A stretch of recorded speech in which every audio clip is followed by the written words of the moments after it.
O Joe follow fa fa jalo fan ju il nei vanga le fiafi wo ma pa ga ba le tanto o na le Bluwave TV po le ngalu mo na TV. Ile nei fo ia fiafi na wo minuto mo te dei le tu la lima ile tu tu fa wa me se fo le poro club me fai o le nei vai aso. Ia o yo le nei fo ia so ile le vai. Tautai A'e ma le bru ia fai vo se tanto o jero. Tio te fo ia mai se ia o la va singa o lo o fenga ia ma se tanto o jero. So se tafa lava o le kelope, so se tafa o le leila lolangi, ia po o le nei fo ipaneta tātou te, no nofo tau te awhiwhio, ma o nofo nofo ai, o fo lofa ma whaatalo whantu, e le anga le leio lo tātou ma teisili le langi, ia awa fo ilo tau soifua lau le lei, ia mai se fo ilo le soifua bruia, ma lo a fua, ma lo ua maua, lei fo i mātago fie, ia e paolo lava mantou i au gila ni saute. E le ia se mea o ngā se, e pi e tau wha malu manu mai e foli o le atimu. Ia e le eise timu o umalava na o le tau paolo ma tau wha audi. E ngalu e pi e wha fua e le fati. Ia lega le leo le tua, le au tātou. Ia, apo manu, le lofa ma le anga le leo lo tātou ma tai siri le langi. Ia e fo le tarisirunga o lo o manu ia be uma. E le o la wamo taua e la wamo to ina pa ia wa ainga matama o tama foi mo la to ainga ya a foi ainga o tofi ainga o e ainga o papa be se foi o ainga te foi fa ainga o topu ya wa foi ainga na itele mlama ile tala le lei wa so o ai Samoa ma le lalo langi a toa fa talo fatu ile pui nga to sina o le aturu wa le au fuesina ma le au fueafa le au fueuli le fuelo Samoa ia to uli foi ma to sina ia le au fai upo le pau pupu toa tu le toa le tanto putu ufa le polu le tu ta fai tia ma tu ta fai toa au te fata lofa ma o fo lo fantu i le dei foi vaenga o le afi ma lo lava le ona sai ma lo le pale o mai oi o ha mai oe le dei taibi o le aso e se fo le dei fiafi. I wala nga le o fa minute o so vele tu fa minute o te dei le tu la e lima ya matou ya o te ronei. Ya au te lope wa lima mingu ke ai le ono i Samoa. Pe o te ale toru pe saola utala i Ausitalia. Ya au te lo so vale tu se furu po o ke se furu pe la ka fo se furu. Inisio stete fo i ia i te tonu a Amerika. Lea e te mafuta ba iai. Ia, po lea la le taimi lou i au lau whanua ma au lau ele. Ia, vi ia leanga le lei o lea tua. O lea ua tātou, manua furu leanga le lei. Ia, mo tātou a lea le aitunu o le programe mo tātou me musa. Ia, ma militino fatasi. I leanga le lei o tātou matai sili i le langi. A talo fa fo i fio yo le tala le lei wo ma pa anga ma mai fo i le tātou Blue TV. Fio yo le tala le lei la tou fatu ai ga tausi. O i la tou ia o la tou talo i le langi la tou te talo sia. Ia lo tātou waturu e le ngata i o tātou tai. Mai lava i le au mamanu o le malo o malo na besiofo. Ia fio tama ainga renga te i leo sui o le fono sui tofia. Ia o le pale mia fo isu i pale mia ma le kapeneta renga te leo le fonga fitalai o le Maota ma le mamalu le pale mene a o le fio le whaamisino siri fo i ma le vesenga o whaamisinonga renga te leo whaamisinonga maulunga ma le whaamisinonga whanoma suafa ma le lava loa au whai ngā luenga le malo ma tangata whai ngā luenga tuto o tasi ma tūma oti ma lo lava o towi o lo talo sia i te talo le au whai ngā luenga le tua mai lava ai se au pito i madua lava ia se io o le fana ua onga ma le au tini fu le tupulanga le rovaua ma lo lava whaafetai whaafeangai ngā taulangi o la au tau te talo e mafu ai o na tātou apo manu ia me se fo i e ulu ma tā fola wai le alofa ma le anga le leo lo tātou siri ese ia o whaafeangai ngā la fo i le ta u o whaafeangai ngā malolo manu malo a talo fa el programa liva con fiafi e le sugar fa fega ia la le peteru ia ma le fritua e fa fega na la nga lue ai oi ia ma le vanga fo el punia lava o foi ninga lo ia o ele kon seti tele le sto na daily ta le valu ina le malai netball ale netball Monroe Browns Road mai afale valu le sorry afale fa e le fia fite tala fai to ia ai amatalia le kon seti le ta le ono ma fa solo tuai tele foi inisio la fa fia i le foi fiafi ia le ngata o le tama o sai Frank Sola ia o le sunga ia oi foi disi au fai pese ilonga ia o le tama foi le usu mercado le pese le o le ato e elefane tama o junior vai lua ia ma le to tele lava o le lato foi au pese ia ma le au fa fia lea ole ai i le foi fiafi na o tu na tuluma ia le na kini ai ia fa fia le nei le na foi po ia e se foi o le sunga i DJ Noia ia ma DJ Poisi ia ma DJ Mike a taro fa tu ila ia to uma e le rivainga o le fiafi fa solo lo fa talo fo sunga i fa fenga inga malolo manu malo ia lali Jeremia le mafuta mai nai papakura takanini e le dei foi vanga o le fiafi malo lava le tautai fa fenga inga ia kele yo o ko inga fa fe awori o le fa fenga inga lo tama o se o ko inga ma me tanielu ia le ngata ilea o le sunga le fa fenga inga ia masunu tumapu ia ma le tele au nisi ke ua misi ya kuru suafanga e fa pe mai foi la ia le o lo ia ai ono le to tele lava o to to ina malolo malo o folo fatu proclame le vanga o le fiafi ia ma le no fa fega inga te fia fa malo fo isa fa fe au so nga pastor wait to fata ia ma le to melody nga te le fo yo le kalesia le victory power ministry le vanga o le fiafi ia be se fo so nga fa fega inga ia pastor tanga loa atu pusefo o pastor Juliatu io siaki sefo ia ma le tele oniso fafia inga fo ima fai fe au ya be se fo le sunga ya tamali yoane le pu ya sunga fo fafia inga manisi fo fai fe au ma la voke fia u te fa talo fa ina fe yo le tala le malo la va le vainga o le fiafi ya ona fere o fa talo fa ya to ngol tanto por kalame po fea le te mafuta mai ya le vainga o le fiafi o fo lo fatu ma o fa talo fa ma o fa malo atu e le anga le leo le tatou matai sili i le langi fia fa mawina le anga fia ma anga fa afteitele mo moli ma fa leo lungo le proclame e tatou major sponsors e mafu ai ona faia tatou proclame i le aso ma le aso mai se lava le unanga le tatou Tasi Market ma le tatou Tasi Pacifica Cafe ia nga te le tele o unanga le tatou Tasi Enterprises e nei au kilani po o Pitoru mo o kilani le ngata o le tātou whale o loa e nai West Auckland e o le tātou whale o loa i GI e mesi o le tātou whale o loa i nai Papakura e te hasi ni ai mara tōfo e ila whapitoa le wo mara tua le reite mo le fiafi ai o le whapitoa le nei e mo na o le lua lava masina i le au au nanga a le Tasi Market e taua i le whainga pa anga i le Tasi Market ma le au nanga le Victory Shippings e inai mangele. O le tatou ka lone fo i le sa tele na whapitoa i le se lauta la. Le kako ka longe fo i le masani o na whai e lau whaatau e a whaatumu le ka lone o na lafo le Samoa e tau wala antule au nanga le Victory Shippings. A whaapea e ke susu sa o lava oe e whaatau le ka lone le na i le Victory Shippings lai mauai. E se lau lua sifuru ta la e te whaaluina. Se lau lua sifuru ngā e ke whaakau ma lafo ai le kālone. Ai whaakumula vai oi. Ai a whaapea e te susu sa o le Tasi Market pe te whaafiso o taira unanga le Tasi Market. E na o le fitu se furu ta la. E te whaatau ai le kālone lea ma lafo ina ai e whao ngā ai le unanga a le Victory Shippings. No winga, o le tāua i o sia whapitoa.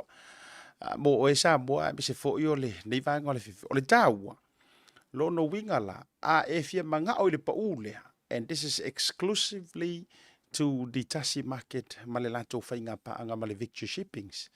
Lo no winga ai manga o le ka longe lea e na o le fitus furuta lai te fata winai malafo inai $70 e te fru lai o nanga le Tasi Market awa le la tonga luenga va alua male victory shippings e arusawa o le victory shippings e se laulua se furuta la e te lafo inai po ai la fo so se ona yo ni se o danga se lau fitu se fulu se lau lima se fulu ka lo ngale sai se la vale tasi iyo ia oni si fo o nanga la tau te fa pe mai e pa u ia ai fa popo toi male tau e fa tu mo ile ka lo ne la tau te fa ia lava ia ai na o fitu sulta la tasi la le fa to mo to fa tai fo ile ta to Pacific 40 male talo fa voucher o ni ngalo sau pepa tala o loa e whaata wina ai ia se voucher mo a inga I Samoa. Ta ua ia fo o lea o nanga. Instead o lo la foi no le seleni, ma avakuro wafu ma lo tauti ngā, na ole ona o nā, ma ula tapa ai, ia ma faa o ngā solo, ma tā whawhau ai, nisi o a inga I Samoa. O le upuku sao. Te le aina faa upu mai fo ile le faa bea mai I oe, ua mai I ai, ua maliu anko, ua maliu anti. Ai avatu. E se ale me faalu iai. Iyo e fao ngā leo leo unanga le Pacific 40 male tā lofa voucher. O le tā ua leo unanga le nei. A whaia o le masima lai sioki. A whai foi o le wale ise kupe whaakau wede suka wa o kere ropo o lau toe o tu suka langa sioki Samoa. A whaia na o le ngao a whailava foi na o le angiangi tulo o le an lava ni to inga lea e mo o mia vave le kai mira valea. Paula leo leo o nanga e te tua iai. Na o le Pacific 40 ma le la tau talo fa voucher. Ona fo yo lea le tu. E le mawhainga e kau waru fua ia pia.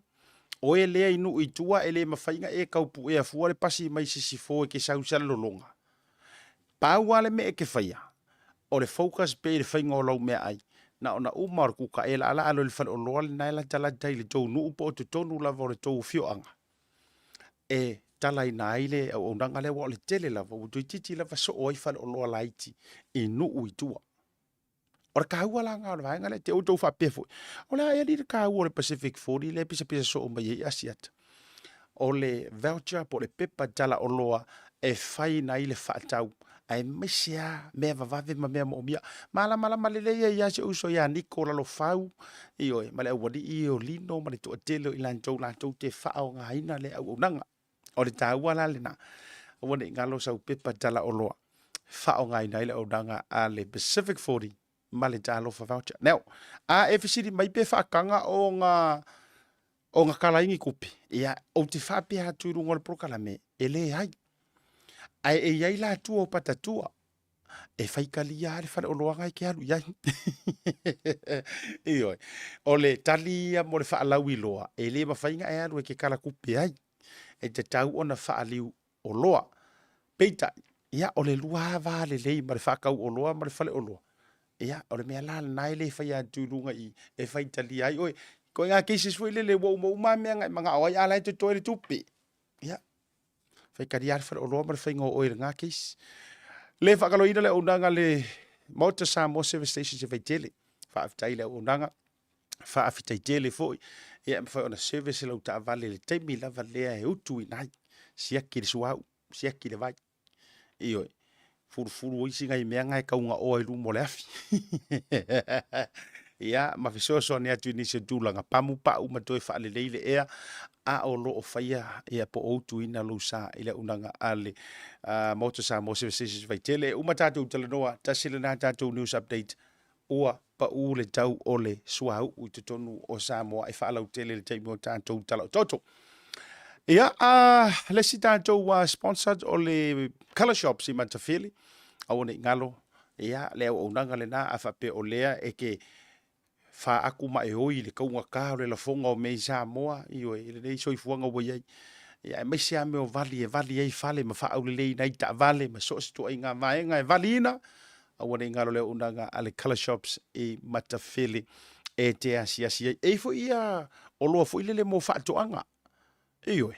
e pei o anga ese o sa peru uro fa fonga Samoa o suo va nga uma fa pena e te maua fo I le onanga ale ColourShops I nai matafele super fitu biru chok chai daily tula e lima tanto atu le malolonga a fo mai ona tanto wasia leo nisi o tala o oto manisi o tanto news update e le ngata o Aotearoa ia o si o tanto watu pele I Samoa pe amai a malolonga Talofa lava Samoa. O lea ua taunu mai I whala o loa le Tasi Market I New Zealand ia tātou o loa o mea taurima ese mai Samoa. E pei o fue ma to o launga. Tuinga matano o Bluwave. Ula fala, ula nifo titi furu mua whaapea manifo oti. Ma le ano anoa I nisi o mea taurima ese te whiriwhiri mai ai. Mau fo ia tātou tau mafa ese mai Samoa e pei o ia. Ula mawhee. Whaapea talo, ulu mawhai. I se tau o fiatele. Palau nei lole numero o loo I lunga mo nisi o whaamatalanga. Le Tasi Market, le tali o longa nao.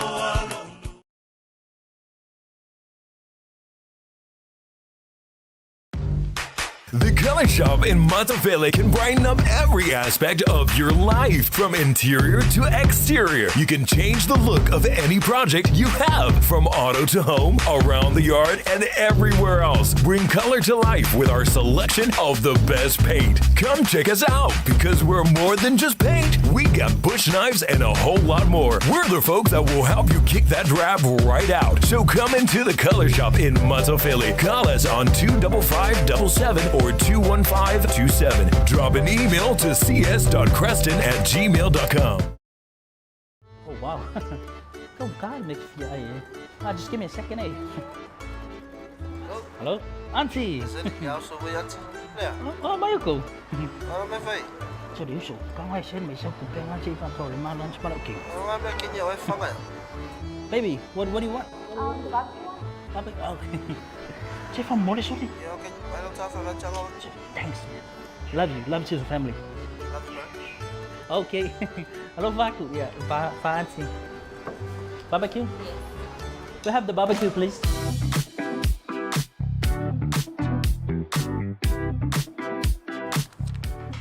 $1 for voucher. Thanks, $1 for voucher. Do you know how much I love you? No. No.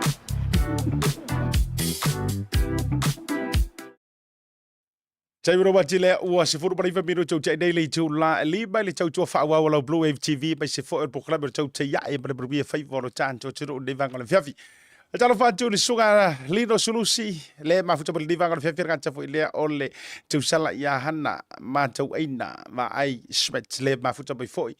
Ia ile nei fiafi lungo le proklama ngata ile talo fa fo ise uso ia Nicola lo fau le mafuta mai West Auckland ma le tau tonga o mai o le uso fa tai mo fa muyanga I nai run nui io kamala le la kala kan mako Tasi Market vo le ngai West Auckland mai ka kalepo ma le mafutaka le vanga le feferga tailea o le sunga ia sale au mua fa taitele le mafuta bai I rungo le tanto wa por kalame ia fa talo fa fo mo fo fa tu to fa to o vai tu talenga ia le vao to ale matapula Julio ia por sunga fo ile li ofisa sinia o le LTA io te tono se tatu o tunu sa tau I Samoa ia o le ala ua kau se vai LTA o ko inga I Samoa o le ua autova mai nei la ua au Italia e fi lo tonu pe i se mafuanga na fa ma vai ai mal LTA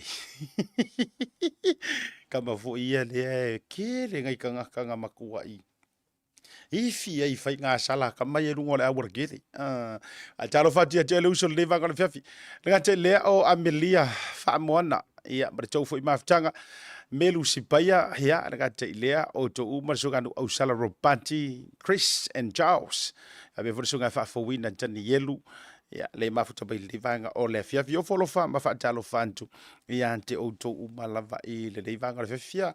Mori foi la fa maloi le uso le nga lu fa vai taimi ia be se fo io ila tolo ma futa pele loi Hastings ile la mua se uso ia Tomio Sefo o ia ma ila tau fo io lo ila loi na ile pituru o flex mia ia le sunga ia leva ia ma le no foalo fa pe vila ia le sunga ia siaki sunga le ia o ia siaki ma le tautonga ia ma auto ma la fo ile ma futa bailalo ia I talega leuta ma uto uma sone ia ma le fretua foi ia ma disi lo foi le uso malo lava le mai mo mai le vanga fiafi le fanga no foi ia le tofa fa matua inu vili ma le tausi Katalinga le mafuta baina I Palmerston North ia ma disi foi o ila tau lo mafuta bai malo lava le tau ata ile dei vanga o le fiafi se uso ia Elisala tali matasi po le whautautanga ia sa le ukongi poi. Ioi, pe ia se uso le ngamakai sa mata. Elisala, ia ua tatau foi o na whaailoa mai le sofa makai. Ioi, e runga foi o le ngoa. Update wankaunga, update lo sofa. Ioi, whaamalo atu. E le nei vanga o le whiwhi o le Samoa rek maloa. Matua fulele a le tino lantou i Samoa. A matana vai atu mu mai la lo vai wa matana io na matua ta alo ai na mula to ia al talo fatu mo folo fatu le vanga o le afi I ya to umalava le mafuta bai ia nisi fo wole ma wa to swafa malo lava le ona sai malo le fatu to tato update marisi fo yo me lo tupu mai ia isi o tato te ruanga te lea o matou ya o te ronei ni usila tātou tala oto mua ua whaalia mai runga upenga ta whailangi ua la ma whaama nan ma whaama tafi le langi te tau ma le malu o le atiru ia o le la fo I o le fionga I le tamaitai sui pa le mia o New Zealand Honorable Carmel Sepuloni ia le mai tau atu pe ia o le tae o na leila ia le sa fa matafi ai le langi toto le langi te tau le la o le langi malo fio le langi ta ia le fionga tamai tai sui pa le mia ma tu fo ro sui pa le mia Samoa le nei te tonu o New Zealand dalu ona fa vai mai fai nga malo fa democracy ma fa no mai le fa democracy tonu o New Zealand o le uru I taimi le nei o se ai o se matati a fo ilea ia ua mawhai e ona ausia I se tangata Pasifika. Ia mai se lewa fo I se Samoa, maratua. Ua lewa na ausia Pasifika kulanga wha mingi ska. Iyo e. Po le alavar ko inga mingi ska, ua lewa nga ausia. Ai o se taibi mua le lei whanto a ausia I se tūlanga dau sui pāle mia. A o le ala ua mai a ona daina le la ei. Sama le langi te tau. Ia le tofai le matua o faiva ia li ai faiva mai tauina foi di ata de tu ina mai ia e bese foi la le moli mauina o le soifua ma le nau ma le tautua a le fionga I le sui pa le mia ia Carmel Sepuloni ma le tua foi o le sunga le tamaita I sui pa le mia o Carmel Sepuloni o ia o le tonga Samoa po le Samoa konga a o le soifuanga tele lava foi Samoa iyo o te tua lava foi le lua fe se fulu ma le iwa. Te mitonu lava fato a asa mai le sauar koviki. Sa mawai la leva no te whaatala no I nai le fionga te maita I pāle mi a o I sui pāle mi a o avea ma minister o le Ministry of Social Development. Kamale ale ia I lalo ia le wins. Na mafuafo I launa mo lewa no te whaatala no ina ia o tautua sitasi o unanga mua io e teimi fo I o le unanga le Radio Samoa. Samoa ila lewa no te whaatala no ina I ono tūlanga ene feso soa ninga ua whaatapena ina po help ma packages fo ilele. Incentives mai I le MSD. Ile na fo I teimi le kebi fo ilele ka ungor koviki pe o le fefefe ile iku. Rua fesuiva, fato a saunga o le wha maioti. Ia po le COVID-19, po le coronavirus. Le la Samoa lewa no te whaatala no ina ia o te maratua lewa fo ila. E nā taimi ia, na officiring ia ila le tūlanga ilo na whaasino manga. O ngango uke ia walanga manatua fo ile amatanga mai, male au mai ngai totonu, male whaalau ilo ina mai le taimi o Helen Clark, o le fionga ile sui pāle mia. Peisa wha iloa mai, ma whaalau iloa mai o se tamaita I tonga. Iyo e. E sire fia umali to tele mai tai toru o Kelston. Pei na introduce mai totonu. Na introduce mai totonu fo ilele o se tamaita I tonga. Ai muri ane. Ia, o le la ua aru sua tanga o le whaatele. Ia, o le la ua toe loa enga. Ia, sole. Ele ia li o le Samoa. O le Samoa uliuli lava ilo na pito tonga. Ia ai pe o le Samoa lava. Ia le sunga ili tamaita isui pale mia. Wala e la le sui pale mia. Ia le sisira mai. O le uata le malu. Fa mai upu muli muli le fionga le tamaita isui pale mia. O le dream lea. This is the only dream na moe miti iai. Ina iona la e ina le malu alona atunu. Le ai masisi pe anga mua pipi irikingo. E o ai singa fasi a eko, e o singa loi maka. Langa mo utala noi bege. Ah, la le au fai pe avo ile le mo loi maka. Ha e mau mea. E o ai singa kama ia eko, po singa kama ia. Le ai mase mea va bena. A o le taipi mua le ua pipi iai. Ia le la e, le aturu, fili ai le malu si o tātou aturu. Congratulations. Ele fionga ile tama ita isui ba le mia. Talo fatu to tele o tolu ngol proclame alo i maina o lenga alo i maina le suafa makayo se uso ya sala. Ia le na. Mana ia fo ile fa winga no le suafa. Ia talo fo ile sunga yoane for Chile mafuta bai mal faritua. O vai ko lipe wa fa fe au i alenga ila kuinga i wa e kula fali.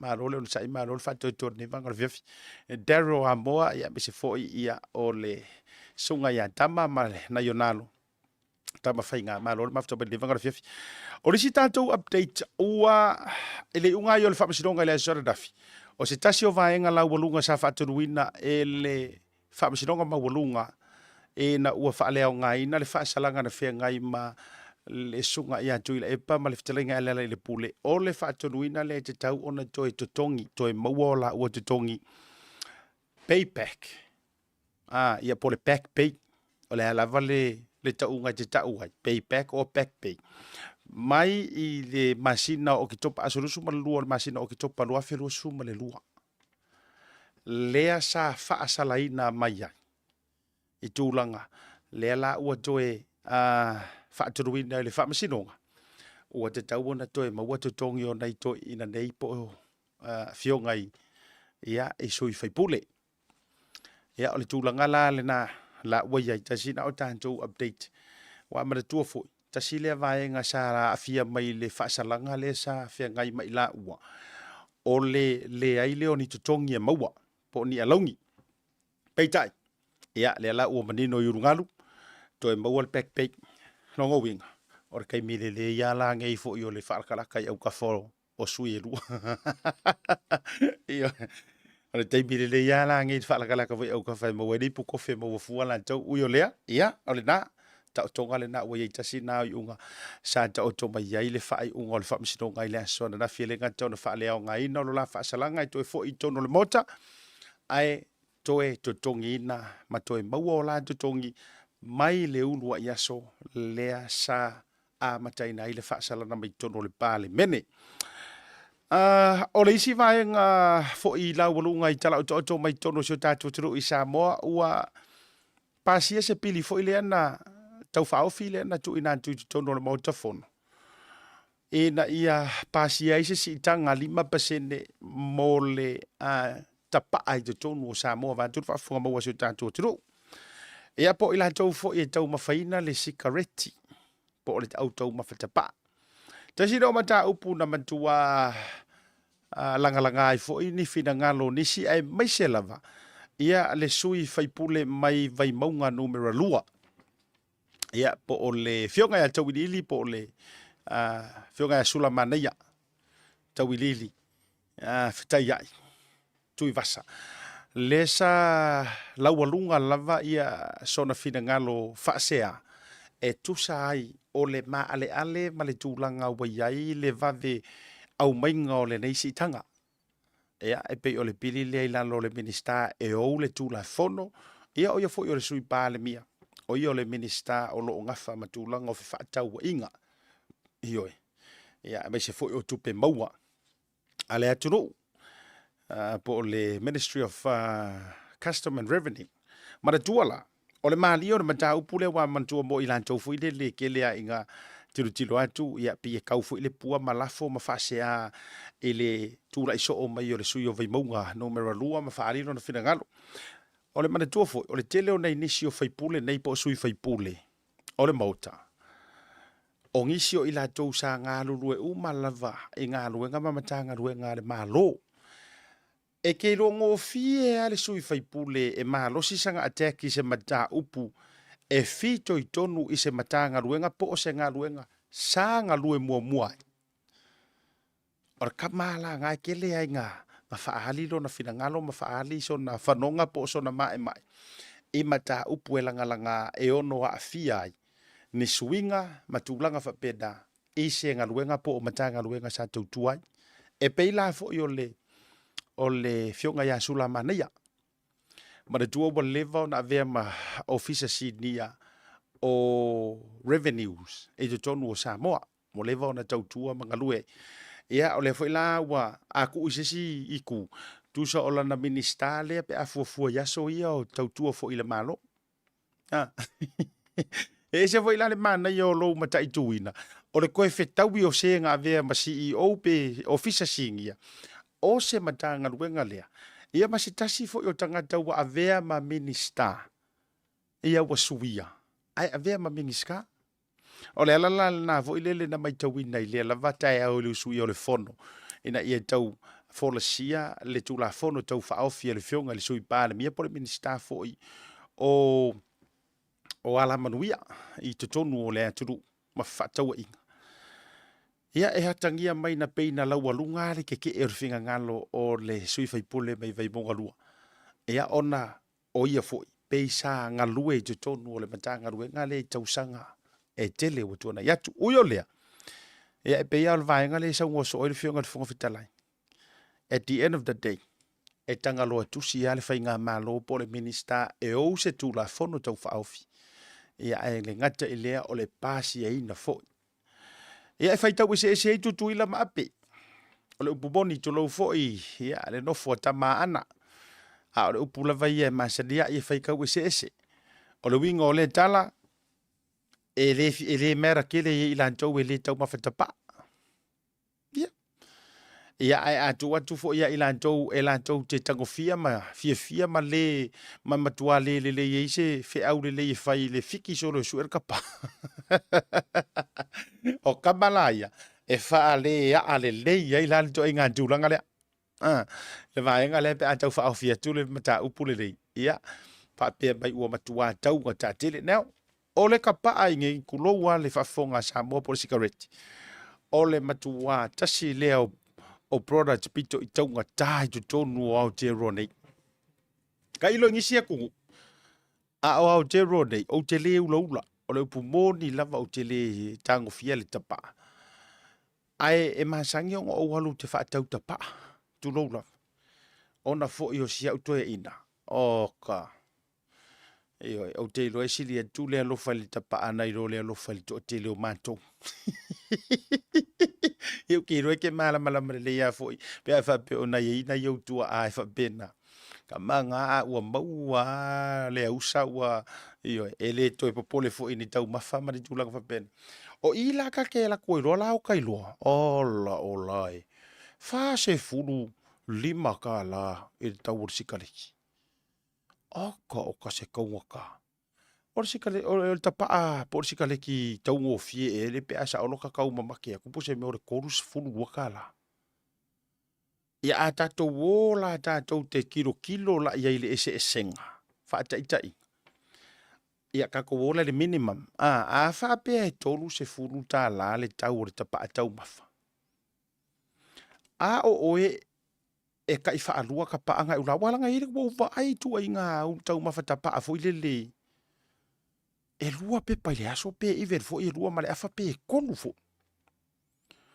A whaapea la o le ke kau mawhar ko inga ka paa fo i lele. A whaapea o le te tau mawhatapaa e le makua max o le winga o le tala matua e ula marosi. Konu ka paa i le aso. Iwa se furu tā la i le aso. Whakaika inga. Iwa se furu tā la i le aso. Whaatele le fitu aso o le vai aso. Iva se furu kala fa akele le fiku wa sor vai aso. Ia pe koe pa ume foi la pe rua ia kapa ongo se furu kala ile aso fa atele le fitu wa sor vai aso. Aka. Ono ne fitu fa lua. Fa se lau lua se furu. Fa se lau lua se furu walu atoa ia ile tau o le rento le fale. Winga lau la tatala. E fai tau ese ei tangata i le pasi e ino le tula fono lea. Maualunga po o lea lava. Ia ka ika ia. E le sakala ke le peka ke io langa a fai e mai mauere kupi. Ia. A fa apea e tau mai lava e se sisi nao ngā se tasi o lea meo le tapa. A fa apea e kau mai lava e se sisi ao ngā se tasi. Ia walanga wata vai atu lai nisi o la tau e langolango ina. Alfe siri la. E isi ngā se kasi o le me. Ia. E mala mai ele. Le tangata tau mafutapa. Pea no fea tau te le iloa ea walanga ka ke le faya. O te le iloa foi la e ispero sona tā ua. Po so nao ngā. Ai a fai o mea uma lava e li fai le wha leanga ina o le tino. Ia. O le ala le mea la aku. Ma wha maki vai fua. Ma isi ai fua ma ke ia iloa la ua tawa ai lisi asu. E leanga la tu o le mea le na o le va iloa. La ua kai mursika le kids shopping center. O la se leanga o le mea le na. Uyo lea, tasi na vaenga la ela warunga mai tonu si tatu o tiru. Pa u le tau o le penisini i le sauruanga le fionga le ministau tupe. O le pa u o le tau o le penisini mai le lua se furu tolu iwa se furu sene. Lua se furu tolu sene. Tasi iwa. Le ua pa uai le penisini o le tau fo o le sua o le kiso o le ngata i le o le karasini. I te tono si o tātou o tiru mo le nei masina mai le aso mo yurai. Se ia whaangata i le aso tolu su mo le tasi pepa i le tolu su mo le tasi o yurai. Ia o tau ia sa kau ki ngā inga maoi feita i le tau o le penisini. There you go.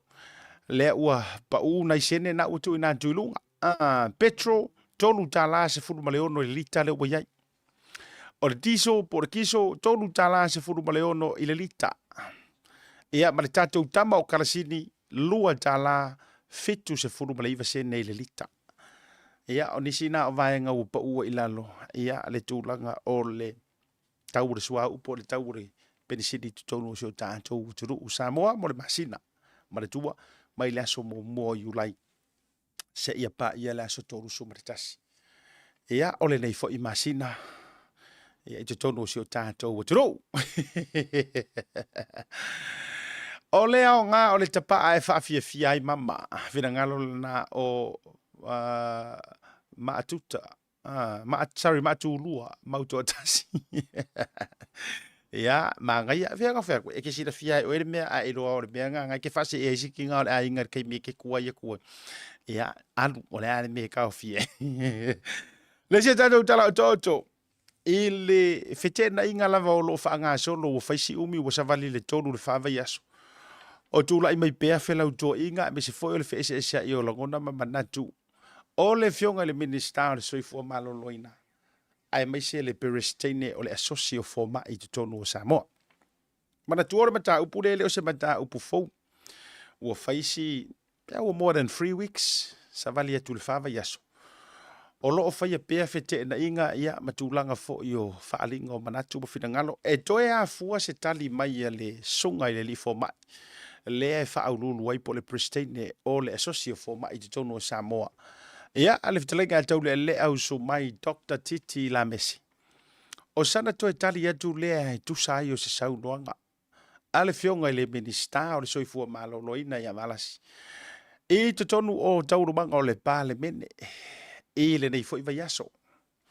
Le sa lau walunga ai le saunoanga e tusa ai. Ia o le whaangau le malie. Ma tūlanga fo i o loo no noi mai ai le tō whā ia me se foi o i la tau o li ima tamai tai fo mai ma tau si soifua ma whabea mai ona o le tutongi ina o la tau over time ma le tu o le whingaunga lea whaisi lewa e ila le vai sua na fua ai ona whaile saunoanga le whiunga le minister ona ua manu wa eni whawhatala whapea o lea la asa haungi soro keke a fo mai iwe solo keke ona o nisi o tūlanga le pe ele o tali ai nai ia o lantou o vataimi e te tau ona tutoninga ma tūlanga whapena. Ia ona lua le o whiutanga ina. Ia i le vā o le asosio fo mai e mese fo i o le vaenga fo i lea o lo o pū lea ina ngā luenga le malo pisasi. Ia e tau alantu e se fautuanga le malo e mese fo i o le matanga luenga o le soifo malo loina. Lea la ua luai. Lea ngā ka oko mai ai le tūlanga fo i le ina ia awane i toi whaingi o wakaimi. Ai ole a ofa ku se si kanga ina ia si tia mauaru ngai tutongi o li matamaita i fo mai.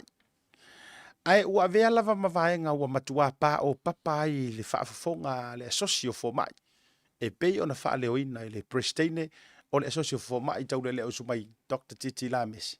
Ma whapea mai. E se a sau ngoanga le fionga le mingi ska so i fu maloloinga. E pe e fōringa mai ele o ia se mingi ska o le makanga ruenga o so i fu maloloinga. Ua lato le malu.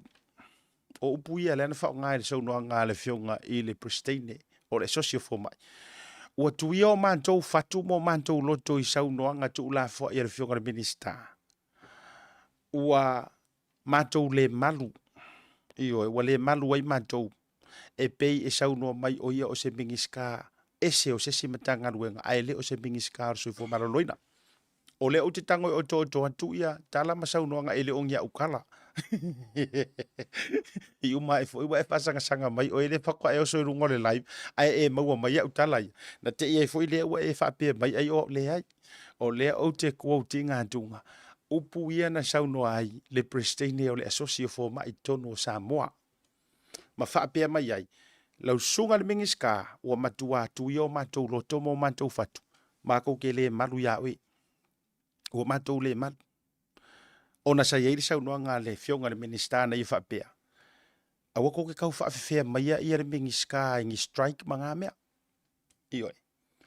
Ia ai le ngata fo ila leo le whaatusa tusai na o tutongi. Lea na feta, lea na sau noa le minista fa mai. O eile si ka ngaka ko kiki se furu wafe le ovakaimi. O isi fo mai laka le fase furu afe. Now, o le issue le tupui. E koi kiki a peye le ofe malama. Gozo olai malama pate. E koi kiki a nge fure va aia lesi. O le winga o le tawhamatalanga. O le issue le fa ya koi ia fo mai. O le problem hia. O le problem. O le lava o le au whainga ruenga. A o le kilo mai a le makanga ruenga. Whapea mai. O le problem le kupu, ua overclaim o kou overkaimi. E va fonga mai whaila.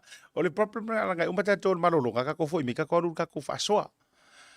A o le problem na le tupu por whawhitauri o le wha mai le pleskengi o le asosio fo mai.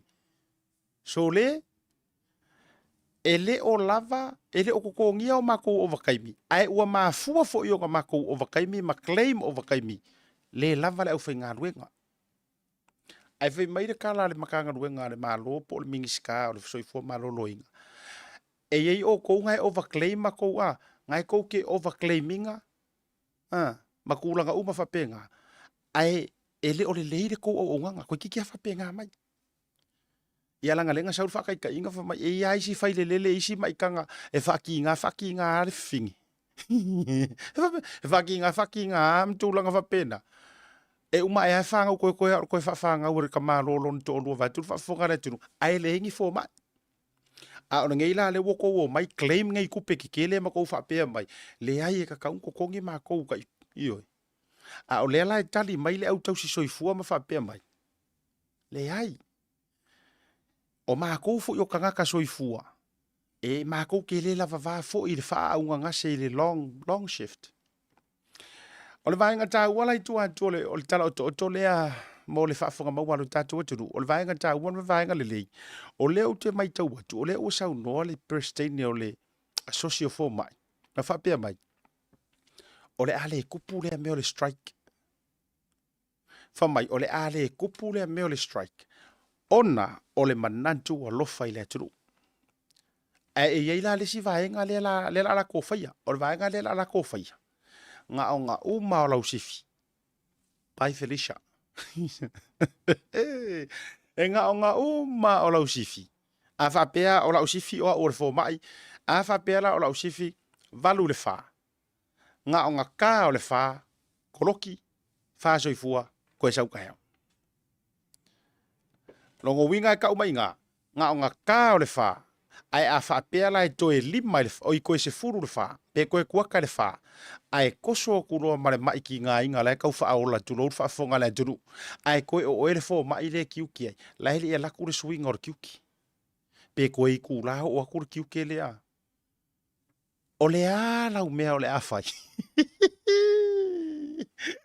si le fai nga mahali e ka kikiro koe e mo ia voi le wo fa koe madi a lo pumun e ni ma se madi o ye a fa pe ngela o le a manga vala usunga nga kulo le a e manga va ai koso kuro mare mai ki nga fa mai kala fo le a kipi ka oko a ka oko e kipi iyo I enjoy o ele fo mai I'm talking about le fo mai le fear ka oko a o le vale a male pirioka le o le a fa jali e le si swinga e fa ko o ku le si fo mai half an hour pe hour fo ole what's your next move a faila ale ole a tata la vaile mo le ala matao fiofi ma maule fina ngalo o ila tou le au fo mai makausi mai nga o nga kaolo kai mi mangava longo winga e o me kupu ya ka ko ma sia ka ko ami e ko so kuale mai ka o ko moi ya ma uma ko ila ala ua back le yau o ofu ya matapena le yau ma esa vali o e ke aru ko fali iyo ole winga nga lo ke fai aku o fea lea ole ata o to iai lau o e fa to fala inga o fea ole a e kango fo ila e fa tau matatao fa koi fo o ila le fo ma ila la fa kuira kakala ole a e fa tau matatao nei la ona ole le fie le mingi skal so fo malo lo inga po ole malo po ole system po ole a lava a o mata o ai ole a esa valia ko i makapungi fai ko a le kau le oi mai makau fia ola mai ni tangata ya ko i fo ya e ai le tatalo maselangona talo si e taulu ya ai toe mai ai tasi ma toe io e au afa mau le to fa tu fa tasi e ai mai se fo io le moe il fioga de minister male matanga ruenga le ngata ilea o le asosi o fomai ali i mata mai tai tausi so i fua tono si o tatu tru e pengo ka fayaku ka ika ile o se fomai ai a o fa tu langa ina le tau o nga ruenga I think la walunga o ko ke loa ko ke la vea le top 5 o pumongia a fa tu langa nga luenga pito i tau o le soifuanga le nei fa ale tino lo e soifua mo o wolai e mawhaionga o fa pea e ke la vea i le top 3 soifua maroloinga au ke la longa o le lua lea e la walunga i le feelinga ma le ma fina ngalo le toa tele o leo ma fomai iyo fa penga ia tia ula e matua la walunga la tau tiute e iai me o commitments uma loa lea tatu atu le update muri ka kua malolonga fo i me fai tatu fa soa e iai au personal commitments now o le fasili u ke fia fasili ai se aia fua inga e fia leo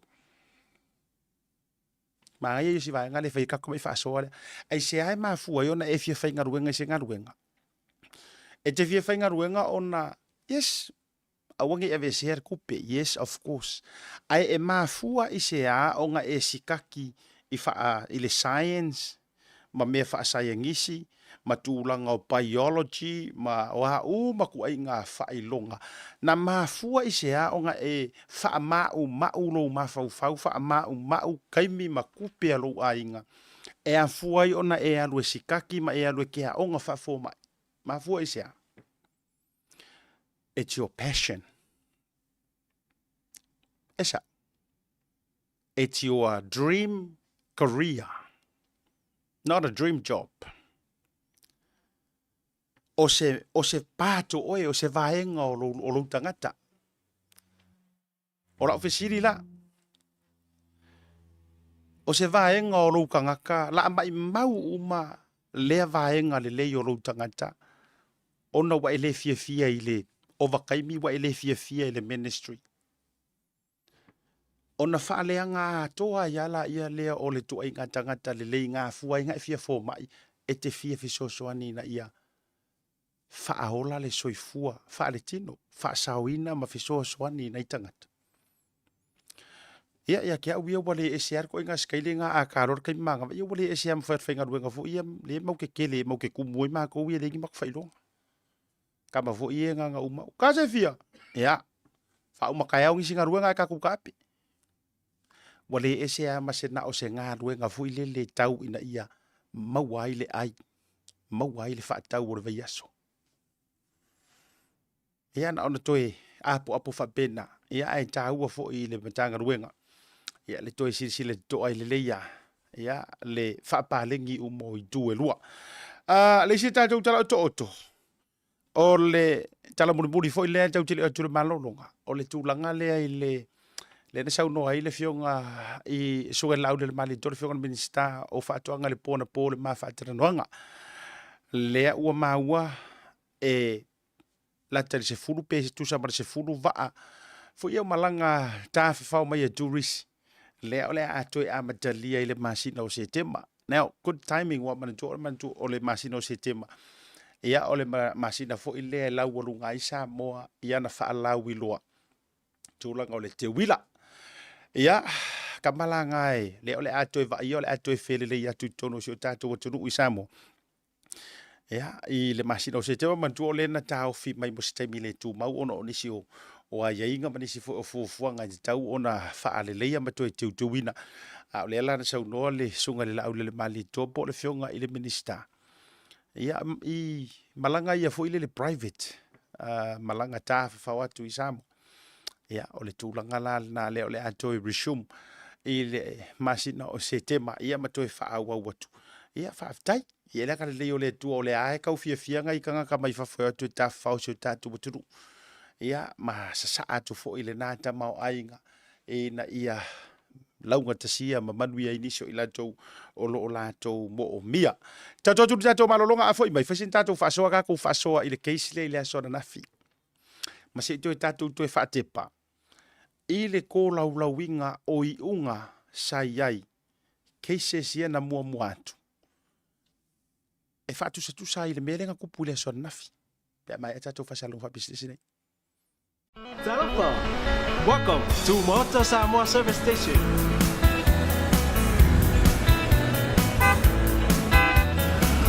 Talofa.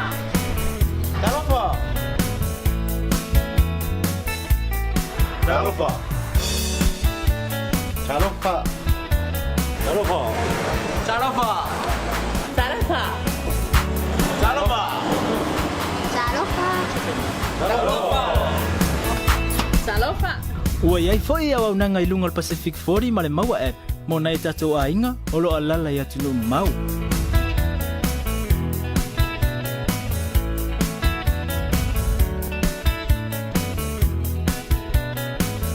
Atonte fia ona bemo o Samoa. Tautai A'e S3. We will see you again. God bless.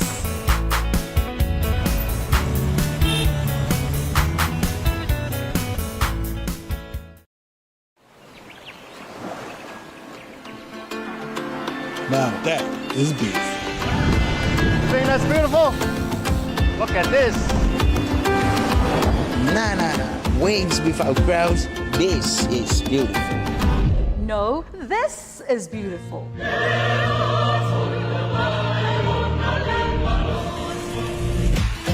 Come on now, this is beautiful. No. She is beautiful. But how's this for beautiful? No, this is beautiful.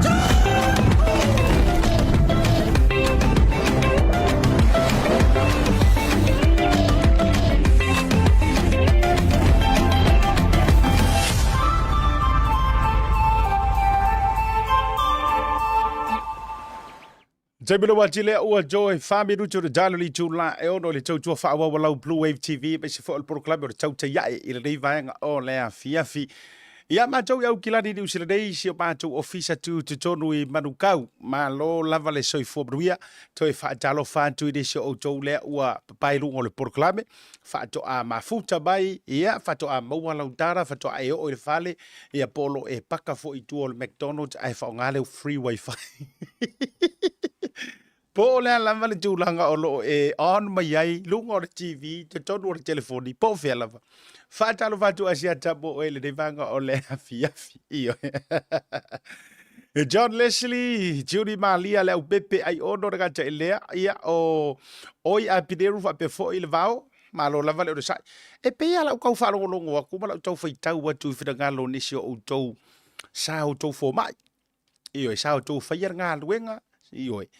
E le tati fa ia tufo inisi fa pe mai o le kele yo le au fai o vakai me pelu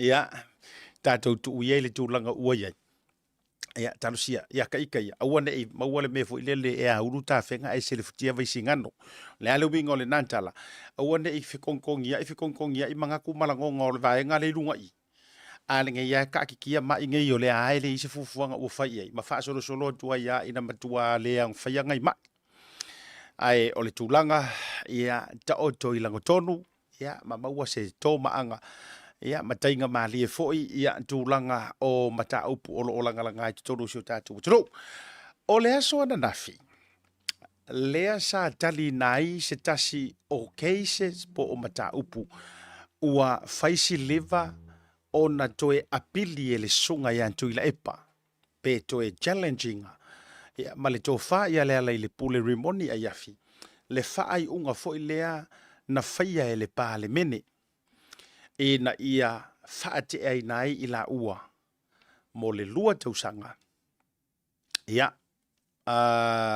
na marisi ia na mo le lua tausanga ona o le faa mao nianga o le la soli tu la fondo foi le contempt of court ia ma le contempt of parliament o le ala ua laule unga i lea soa na nafi. Faa pe mai le faa masinonga maualunga. Ua faa lea o ngā ina le nā faa salanga po le nā faa iunga. Lono winga, ua ava noa nei ma ua mawhaia o na toe foi i la ua. I o la tiu te faa sui fai pule po sui mamalu e pei ona palo taina e o la ua i tu malo mai le palo te tele. Pe a, whalau kele le whaiunga, lua. Ia toe maua o la ua tutongi, a to atoa, mai lava i le aso lea sa a matadia ai pe wha mamaluinai, le wha salanga lea sa au vatu e le pa le mene. A fua antula iai o le aso rusu ma le lua o ki topa luafe, lua se fulu ma le lua. Now, o vaenga mo mana tu fa isi na tanto fa so wala ngale na tau wa fea ile ma por kala membale minister fa to anga ile po na po peitai na manino lava le sa uno anga le fioga le minister ele emotion te mi fa to waile unga por summary of facts fo ile tu langa o le tau no unga o le unga le sa le bota auto mai ai ai o le vaenga fo yo nei motu ngā afa. O lea na tau maua atu ma tau maua i le whaalongolongo. Manisi lava fo yo nei wae mo so oi. Ia, pēa ngō whea ku whapengi o ngai wae mo so oi. Au wae mo so oi nei. Ele o ni wae mo so oi fo ile le vai. O wae mo so oi marorosi. O le lana tau maua antu ina iau tau sa ili ngā antu fo i le tae o na lela. Ina ia tāpena ai se manatu ai meisio ni mau anoa i le whaasoa i le nei fiafi. O lea e atangia mai e pei o lea, o le ato e a pilina. Le whaiunga lea. Ioi. O ke le vave vakua la uai mo soi. Ioi. Ai ia pe o lea lava le tūlanga iai. Ai si tātou tuli matai. A o lea ua o wha leo atu wha pēa i rungo le whaasoa. O lea ua maua mai sia ua mo so oi. whaatuatuaina. O lea o le antoe apilina le whaiunga lea. Now, as of who is going to appeal? Le whaiunga. Yeah, let's watch, wait and see. Boy, ai pi o sika mai whaaka le na. Ui o lea. Na o se vaenga tatu tū te tui tala tala no ai. Ia, ile li vaenga o le fiafi. Ile porukalame. Ia, o ne tau walunga la ia. O le ano fale a jo o le mafuanga wala. Iona o mana o i whaasoa i li tū lea. O ngā o popolenga ia ua toe tau wa ai atu iai. O le toe tau langa langai. O le nofo le lei. O vaenga e rua ie lango ina le fast lango ina le HRPP.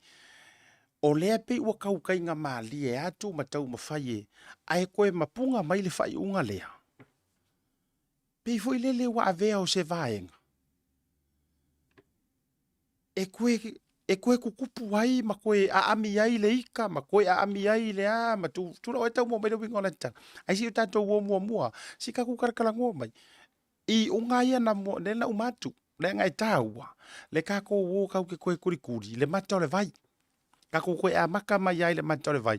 O no o mai ila ia lea, ia i tūlanga. O lea na ta oto mai ai le unga lea na nafi. O le upomoni lava ia. E le whaatutu fo ile lea nga ile sunga ya antu ila epa. Ma li moni ia pe whaatutu nga ia pai malawhai. Ai pe o le aunga, o le atatou tuli matai.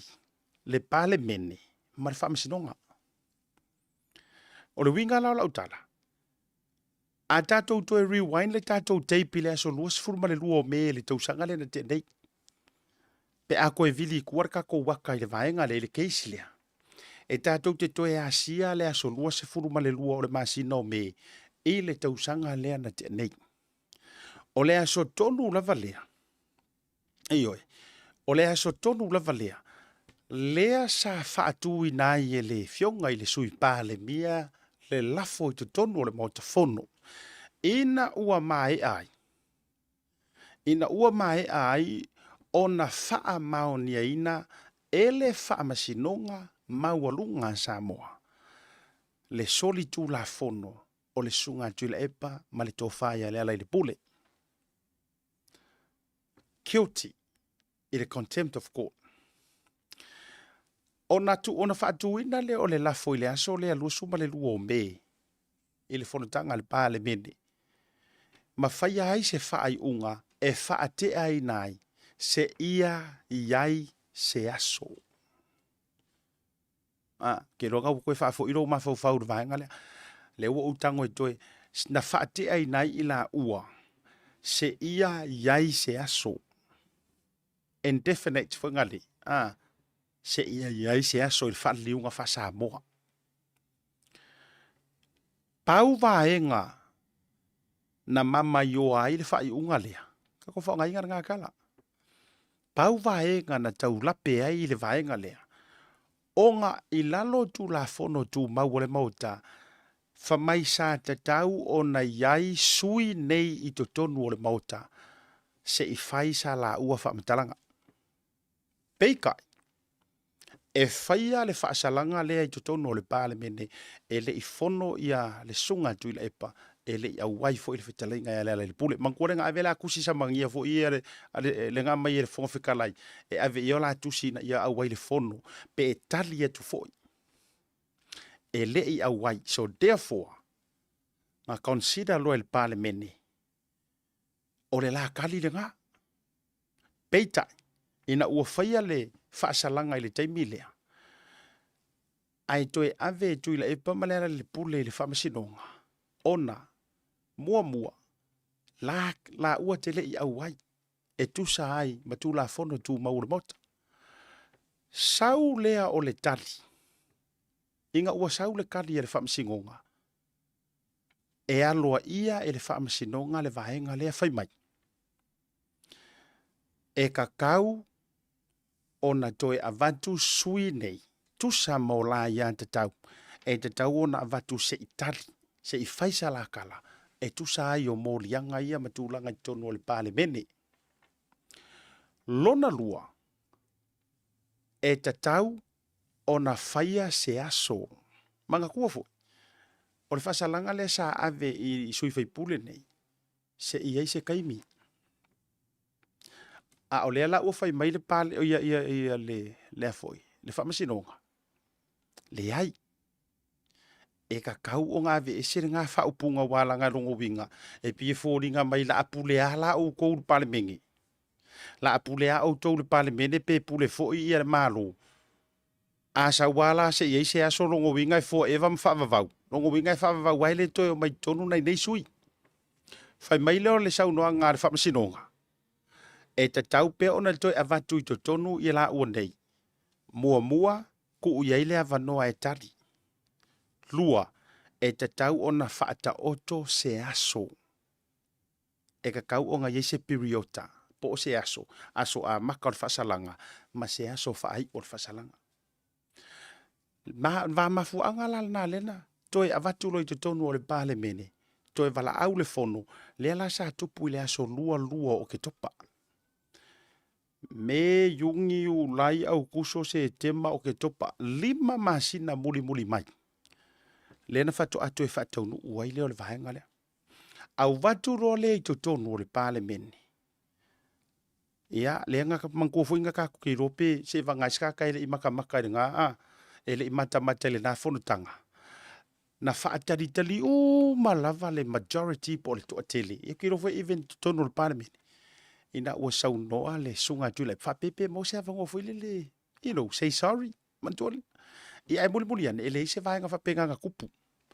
Whai loa ma le meo le pālota whaalilo, fo I le nga whai kukongo le pāle mengi. Whai ei ngā le pāloka whaalilo. E tusa ai fo I o le vaenga I le whaate eina po ai e au kasi I le majority fo I le li pasenge. O ma enga, ua whaamaoni ai te tau lava ona whaatea I la ua. Au mai ma le lafo e whaatuina mai le lafo o le umi e lua tausanga. Now, o le mafuanga ma le ngo mga e wakule vaenga lea. Se I koe whaake pai tātou nei tātou le au mai moa, le au makamaka. Kusa o le whai merka alonga lea, a lea tau te mata atu I ai. A ele leila le whai mai o whekauinga ngei, a o lea ke ki pinga uma records. O le kako makamakanga ma mea nga kako ui uma mai a walanga I le nga o le vaenga le nga ui me lea. Na tātou ui uma mai lava iai. O le mea la le ua kupu. Ua whaamali e inga uma pe ua whaia uma I le pāle mene. Vaenga ia nga whai whaatonu mai e le whaamasinonga. E tatau o na to e uia. To e avatu na I sui te tonu. Tali foi tau I vaenga pe la ti o ina. La ua molianga msolinga tu la fono. Lua. Tuu se taimi. Kuu se kaimi. Awangi e whaia le upulea. Se iai se aso. Ai kuu no iai se kaimi. Tasi le tausanga. Kasi male afa. Pe lua tausanga. Uma enga. Ua lua kausanga. Ka oko mailo inga. Mana tuala. Lea la ua muli tai uma. Le pale mene. I le vaenga lenga koe whaukua mai ai. Le whaamasinonga I tau ana uia. O manga whai le mea lea. Ai to e lui fo I le sunga tuina epa ma le tō wha lea le pule mangkua. O le aia te tau le nā a le tangata soifua. Ioi, awange I muka I mea ke iloa e ke ai ai awa ngoa ke iloa oe, mai sila oe, e te tau. Lui. Lea lana to e lui ai loa. Ele sunga tu lepa. O le winga la le ufa ku ngei la la utala. O le la u avaku le lu I totonu. O le nga kali u mare to ateli. Walanga e fua I le whainga o le lu I le nga lu I nga ngei. O le nga lu I le whai unga. A o le whai unga. Le na mafua o nga whai e le pale mene. Sa influence mai I lalo o le whai unga a le whamsingonga.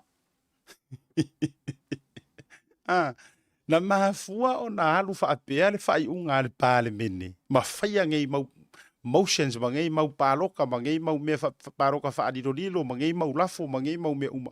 Na mafua uma, ona ina ia muli ta ia le whautuanga a le whaamasinonga. Mana tua, pale menge, whaure kula fongo. Whaamasinonga, whaaliliu le kula fongo. Whamailo le whaaliliu o le whaamasinonga. Fa mo ko e vakuko I ngai ko. Se I kali langa ka kaunga iai ko kongo le fale ele ka kaunga kari mai fafo ele kaunga kari mai se o ronga fale ele kaunga kari mai rungo ke fongi po rungo sum tali to tonu Maota lua ku u se kaimi fa ka pula au ngi fa nga ko nga fa upunga se iai se aso ko e fa mai ro mal par menge ia ko ka wafia ka ko fu met fon fikalai ta wafia tato ai se ko mul ka in mele fairo ale wo umang faiako ai toi lui fo ele e ila ua le sa fa salaina remember ele leanga le meko le vainga le fa ku le pa ma rimong leanga so se tangata soifua la vaia po o tangata lai tu usalaina pe tu langa uma you have every right to kango ye challenge pe a fai e mafai ko e lui ia kulo ai la ku le lui paka ku ale lui le melea ai saunga re kali ai lui ia ku le lui lea lui tonu ai lalo le vaenga lea o lea la o le a lu ai makausanga e le ai ma se leo o iku malonge ye lu o le pa ma faleata se faleaka kolu faleata tolu le ai e mangi leo ngai ku malo ia lai sa pela mai ele fa vai I lona vaenga pui fafa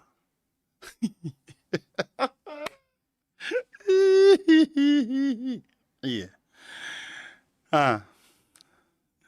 Ako maua mai. Oso mai loa la lei unga le ua sau. Oso mai lei unga le ua sau. Faa le au ngā inga, le faa salanga, lua kausanga. Kuso le ukoe faa pia mar faa msingongo. Wait a minute. Au kango faa fai ngō fie ya uia le inia u kusikula fongo. A ilau mai tau. A e kango nge faa fai ngō fie. E koi kiki a kangia mai. E pele ua make e le faa msingonga le mistake. What do you think? Ele ua lako realizinga e le lako mistake. Me mo ngā leo ki fia fasili tuai. Pea no veo. Ngā whainga ia ustari kāpenga penganga. Ngā u seek out fo I e. Ia yo la tauto mai wha alo ia le tū la fono. O le fasili mua.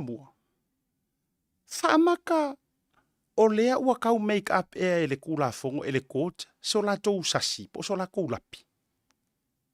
Now, a e fasili mai. O lea le lape le fome asiaka. O le lape. O lea fatu ala to realizinga. E iai le close pui fafa. E kakau ai pea o ngai iai se sui o I ku malo umange I lima kasi ko kongu o le pale menge. Lua. O le si fesidi ngā fesidi wha kupu mangaku. O le mea e alau ke lei loa ngā mea mua. Po o le whako a find out wala ngā a waku cases ngei.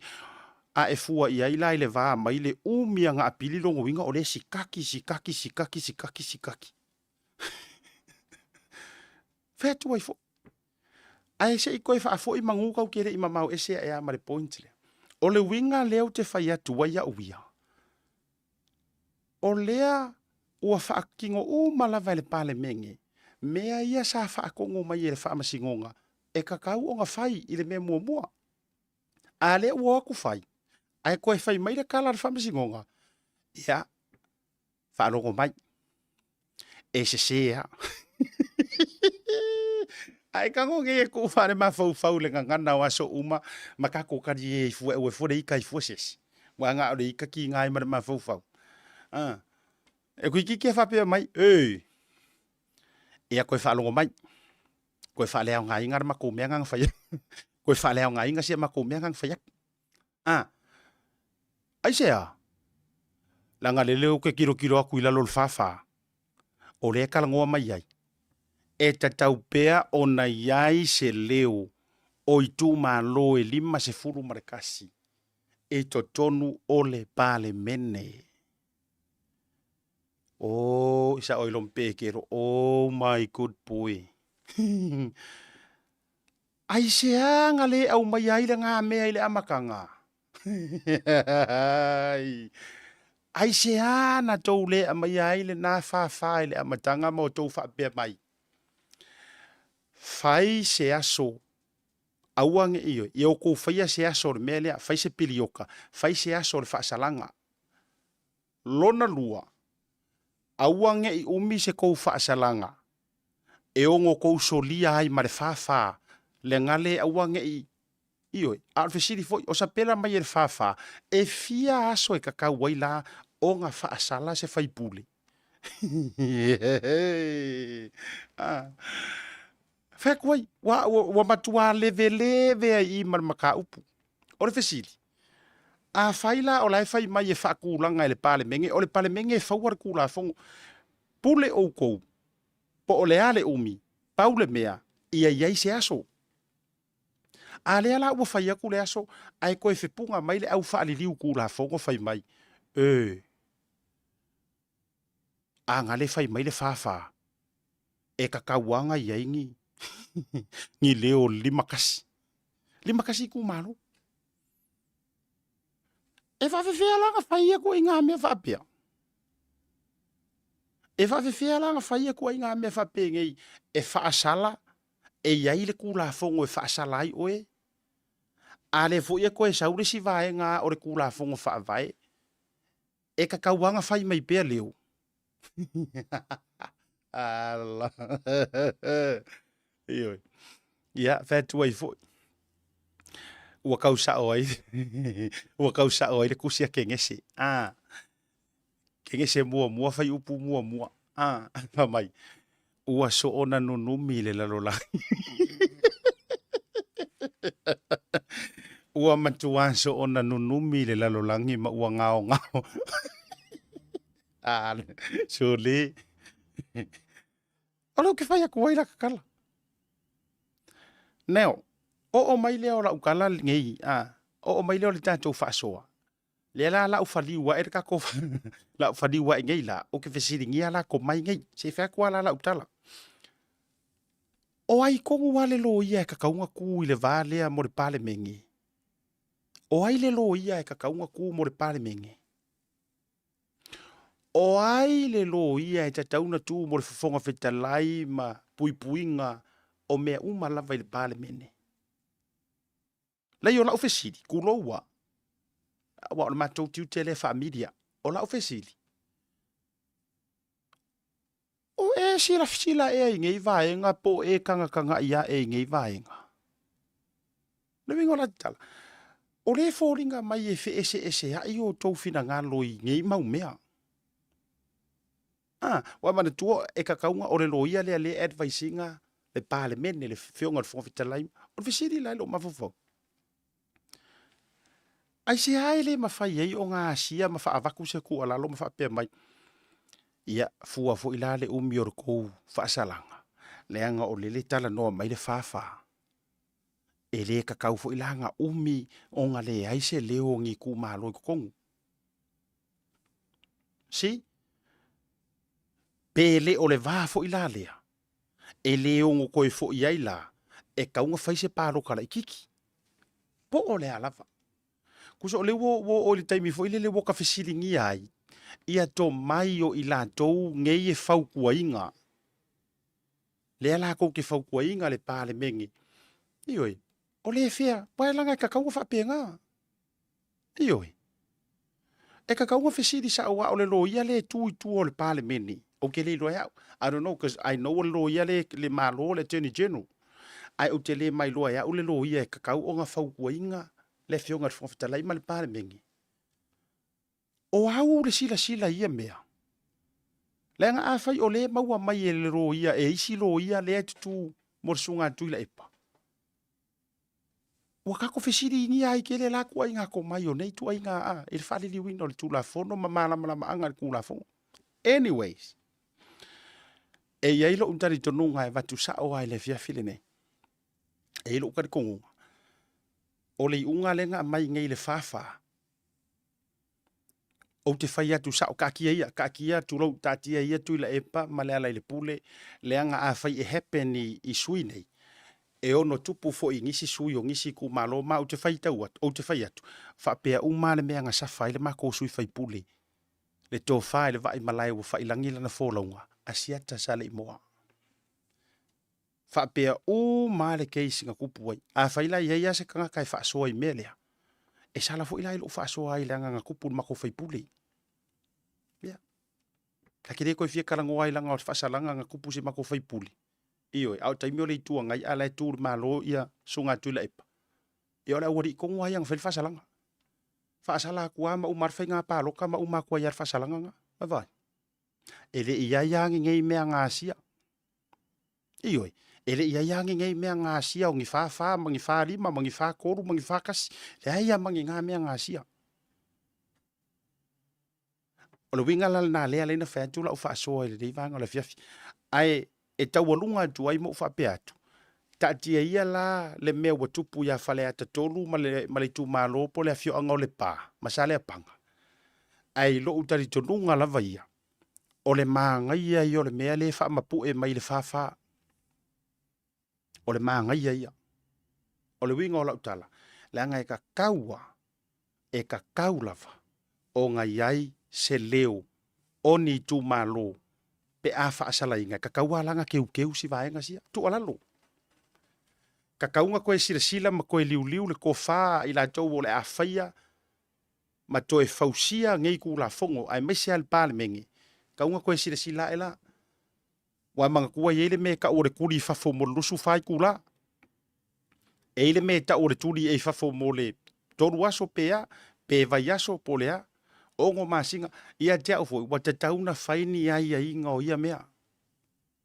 Leanga e ono whao ngā ina nei mea. I le lumana e ongo whao ngā inga whaaporokiki.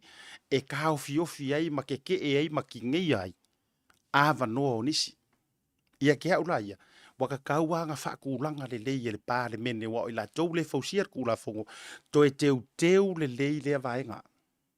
O le ane vaenga. Vaenga la lea wha. Leanga e kaua o ke ioe fo i rau tangata. E tatau pea o na iaini leo. Leanga e auru ka whenga. Ai sele fuki ai vaisingango. Oka. Lua kausanga. Ai leo wha leoa mai manga o ngongi i kumalo. Pea no whaatu te whaatu loa uleanga o le meo leoa tupu mai le nei teimi mo whaleata ma le pā. Ai ngā kupu i sakpa i kea mua. Ele ia ia se singango, ele iango ia ilea mea. A koe kupu la ia pai mala fai. Wa te tau ona whaata oto le lei lango tonu. Ma whaata oto le lei se tū la fono. Ele ngata o se tū la fono tū maua ina ia tue teu ele whaavai le tū la fono lea. A whailoa pe uma, pe kausanga, pe lua kausanga, lea ole a pasia e whaamalolo ma whaasala i se whaipule. Pe manga ia rolo koe fo i roi whiliparo kare kiki. Wha koe fo i.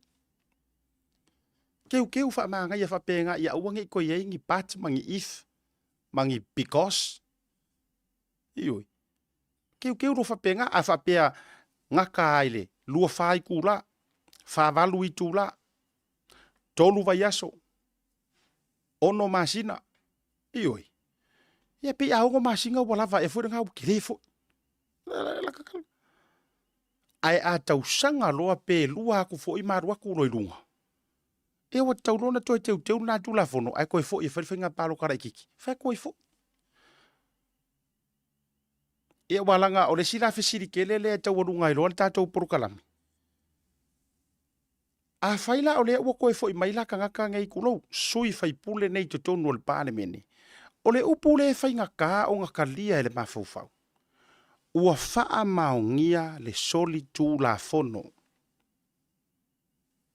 O le wha soa ia lea. O lo manantu lava lea na oa. O le mea lea e whai ngaka la i le whai unga le wha masingonga le wa au mai ngei. O lea ua fōringa mai ua koe whaakanga i le wha masingonga. Okay. Koe fo onga ua lea ingi leo o i kumalonge i o whaleaka ma le pā. Kusa lava pe ua guilty. Pe ua sori kula fongo. Koe fo i pe ko kongo e wha leo wha sori kula fongo mai manga ongo re kumalo. Does that make sense? Can I say that? Yeah. Ioi. Awa po lea sa umea se fai. Le wo fek. Po lea lava si nga umea se fai. Ai ua kousi la fia mo kou wha amaongianga. Po lea, malea, nga uma, nga wha sala ma wha pe ua ukoe sala mo ukoe fo i mai lava. Ioi, mo ukoe fo i mai lava i kukongu o lea lava. E foa eva lava, e kou ke vala aua e nga oi. e ngaoi, e kioti, ioi, ole alangai, e kioti. Kusa pe ua umang whamaile ya, ioe au salamosi kama ua umang whailang kofesio.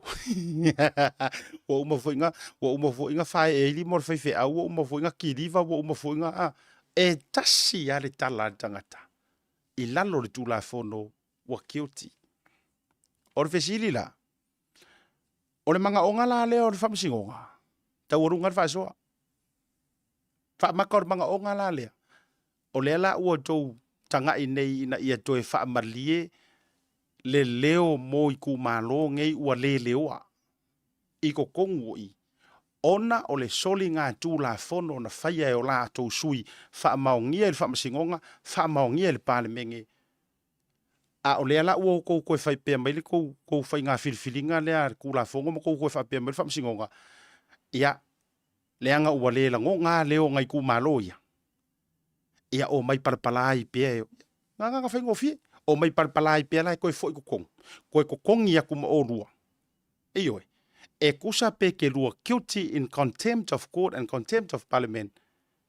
That's fine. That's fine. Go back inside. Pay back. Enjoy the show. Langa lai mo mia mai kua.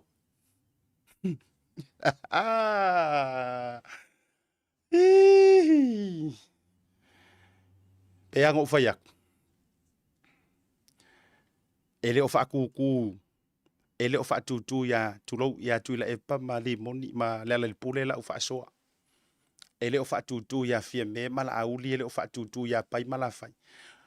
A yeise si o whaatutu yai. O le whaakuku le au whaaliu kula fongo. Ia whaakuku fo ile au whai kula fongo. Po le mea o kouwhe mala mai. Po le mea o le arua ka ko whaunga kula fongo wha Amerika. Ai saul ka ko whaaliu wha perkangia. Ia, taurunga le poklabe le vanga le fiafi. O le whaasoa le nā whaatupu manatu, whaatupu langona, peana o whaiatu. E uma ngei mea, after all, o le upu mangingo ma le upu laualunga lea sa langona mai I unga mua, ua kioti. O upunga, ia koe sirisila eri I ko fionga I whaamsino tulou, a tau fionga mamatu. Koe sirisila nge pele o le mea ewa koe kepa ile lau mangu ai kia I whaamulio atu. Te ua tau nau tele le whawha ina ia whaamalia ina. Ai ngalo ia o koule mua, ua kioti, ua soli tu la fono. Ia pele pe se swinga fo ila le ua kakau fo inka ko soli palpala, kako ka alu palpala fa toi fo. Au wingi koe whaingi police clearance, au ngi koe whaingi siaki, a whape fo ia sa e wharipui umanga kuringa I oe ngai au meiro sasi, ioi, a whape lenga e kila mai le ile nupi wha e sau e aru koe kuri au me ka whaingaka po o kangumalala. Ia e koe fo I mewa umanga ngā tulina iau mea e sau e koe aru koe pule ile Central Bank. That's fine. Manga ia ka kua aru whapenga, ai a whesiri aku. Ka ui ai le whaliliu wa ia ne. A mangaro se la manga ure tauta bali ile nei vanga o le fiafi. Manatu I o le whaasoa, manatu la vol whai porokalame. E le whapeo se whaato whala I ngai a fia I fua masatia fua le unanga lau tele. A le manatu vai la vai o lo unga vai nga. Ioi. Le anga ua leva fo ino mātou sei tia tele o mātou a inga mo mātou tangata. E o ai singa lau mangu ia fo ile maua e leo runga o le ama le ia so ia. Sing ka mai kula fongo la iki ia. E ui es ka mai kula fongo la iki ia kausori. A or ka konga ka ko ye leo manga mea uma wa tele a inga wa feoti turo mali liu. A le o maua le mea sao le justice. E le o mau. Ia ai amu ia ngi ka ngaka o le ai fai ngi mea. Fatu I foi pena tau runga le proklame. E ne vai ngau le fiafi. Ia tātou le aso tai au ia mai se foi. Ia o le ava alua tātou proklame le tō whawa aina forsa. Mai se o tātou uturu I Samoa. Whamuria le tō table le fiafi. Tō whamawina le ngang wha table whamalo I tātou sponsors. I le vai ngau le fiafi. Tātou whiloa I le aso tai au. Soifua mai manuia.